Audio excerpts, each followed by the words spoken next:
Good day everyone and welcome to my channel. I'm Emma.design. I am visual designer and visual designer in Web3 for that aspect. So today we're going to talk about your roadmap and how you can start in as a Web3 designer. Alright, so being a Web3 designer is not very easy as people are saying. It's not as easy as people are saying. So basically we're going to talk about how you can start and what you need to know to be in the Web3 space. Alright, so let's jump in.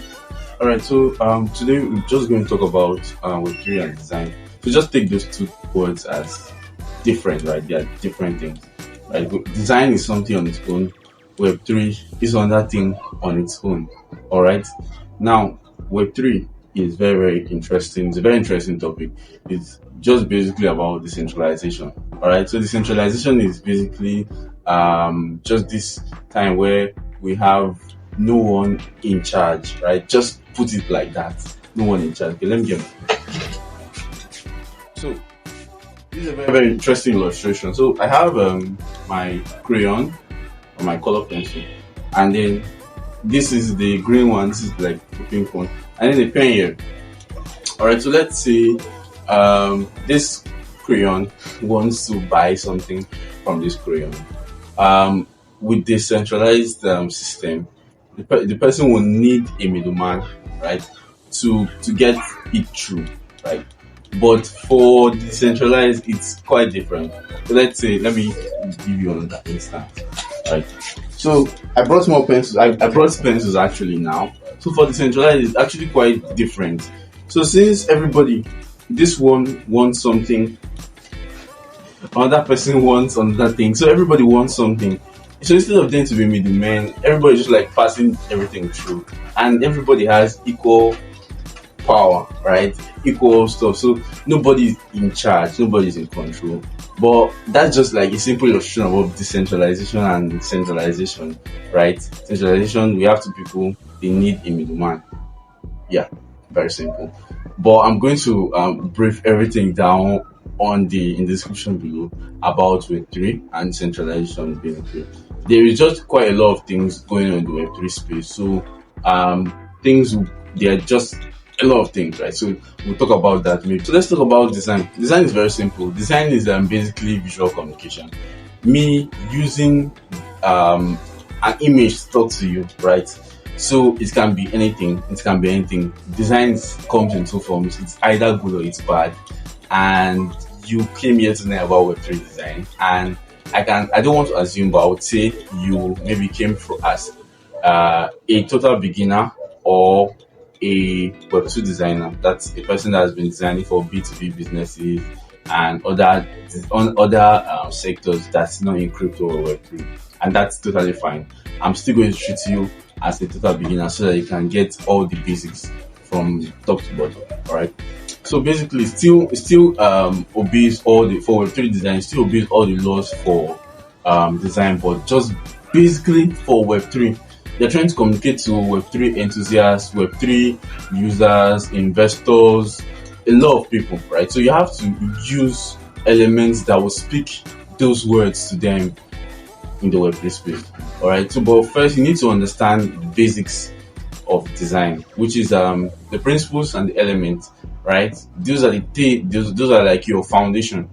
It will help you to just get a good base of that. So I'm going to be teaching about the elements and principles of design in the next video. But for this one, I'm just going to give you just a brief rundown.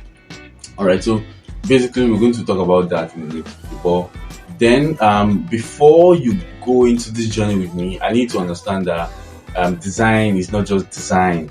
They are different types of different sectors. All right. So we can talk about design in brand. There is brand design for Web3. There is UI UX design, which is user experience, user interface, the design apps, the design websites that you use. And I didn't run down on brand design. Brand designers design brands, logos, all the posters that you see. That's basically what they do. Then we talk about motion design. So motion design, they basically do ads, videos, explainer videos, and just quite a lot of things, right? Then 3D design, those guys, they model, they do models. They also 3D animators as well. They just do things in 3 dimensions, which I'm just going to show you. Then then we have illustrators. So illustrators also I would also classify it in brand design, or yeah, that's aside. They just illustrate things. I would say 2D illustrators. They illustrate vector or raster kind of designs, which I'm going to show you.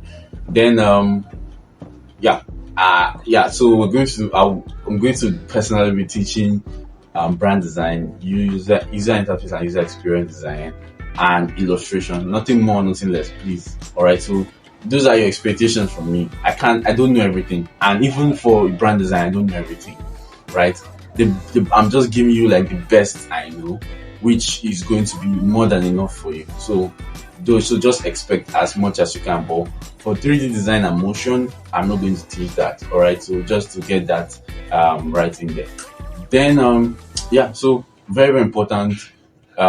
Design is not something any sector is not something that you can learn in a day or in a week or in a month or even in a year. All right.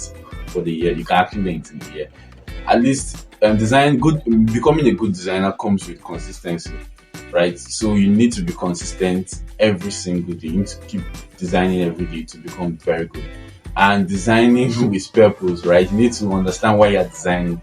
If not, you just be there, right? You just be stagnant. So you have to design with purpose. You need to understand, okay, as a beginner, I'm trying to design to get good. So you have to experiment as much layout, as much people as replicating people design as much as possible, right? Just to keep that spirit up. Then and even learn from other people's videos apart from mine. Very, very important. Yeah. Yeah, then very important, consistency plays a big part in your growth.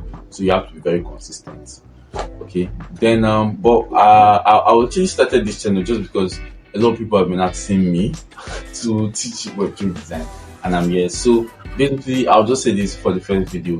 My biggest joy, my vision for this channel is just basically for someone else to teach this. Like I will teach you that you become so good that you can teach this channel as well.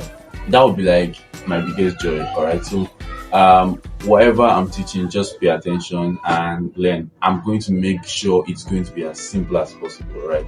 So yeah, we're just going to do that, and just get ready for the next class. We're going to talk about principles of design and the elements of design. So yeah, see you guys next time. Thank you.